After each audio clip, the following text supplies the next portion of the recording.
Hi guys, the DUP are absolutely terrified of criticising Loyalist paramilitaries.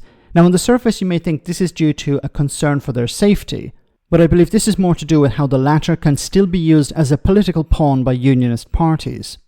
Here former DUP leader Edwin Poots describes Loyalist groups who we know have either been organising or getting directly involved not just in the riots of late, but anti-protocol violence some years ago. And Edwin dismisses these criminal gangs as nothing more than old men's clubs. Have a listen to this. Have you had conversations with people in leadership roles of those paramilitary organisations to find out if they are involved in it? I have, yes.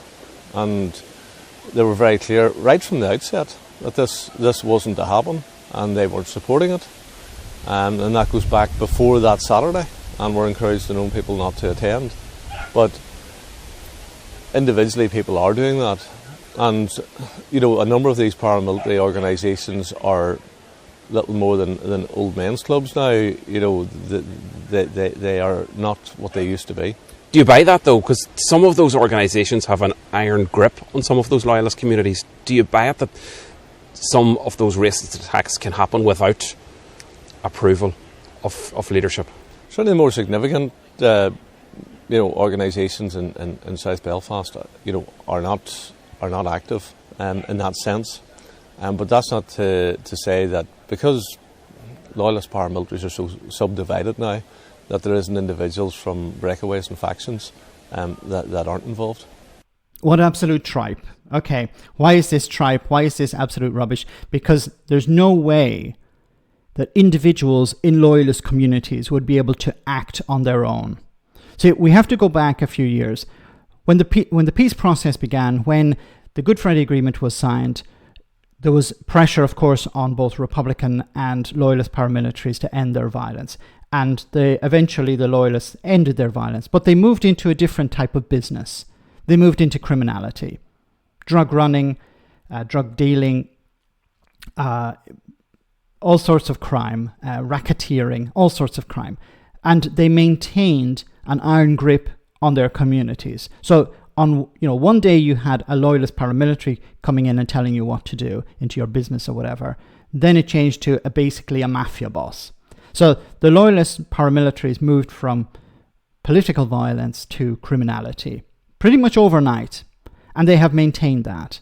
So I don't believe for a second that somebody who wants to maintain a sort of mafia boss role in a community is going to allow individuals just to act on their own. It's possible that some people perhaps acted on their own, but then the Loyalist organisation in that community would probably punish them in some way.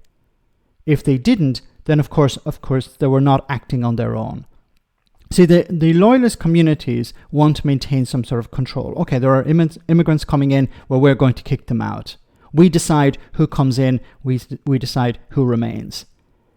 And if they see their authority being challenged, of course they will egg on the younger people in the community to go out and cause violence. This is how it works.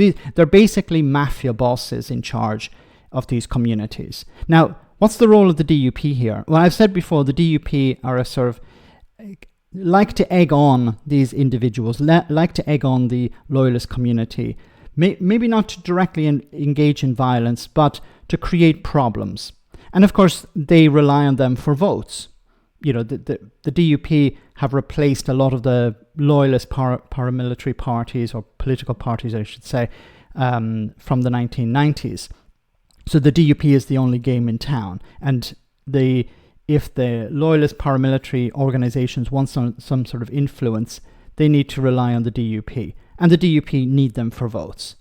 But also, as we saw with the protocol, we saw people like Sammy Wilson using rhetoric, which was, of course, designed to inflame tensions. And, of course, it was directed at Loyalist paramilitaries. I believe that's the case. So these are not old men's clubs. They're more like mafia bosses. And I don't believe for a second that individuals would be able to act on their own without some sort of permission from the mafia boss. Let me know in the comment section, guys, what you think. As always, your comments are greatly appreciated. Thanks a lot.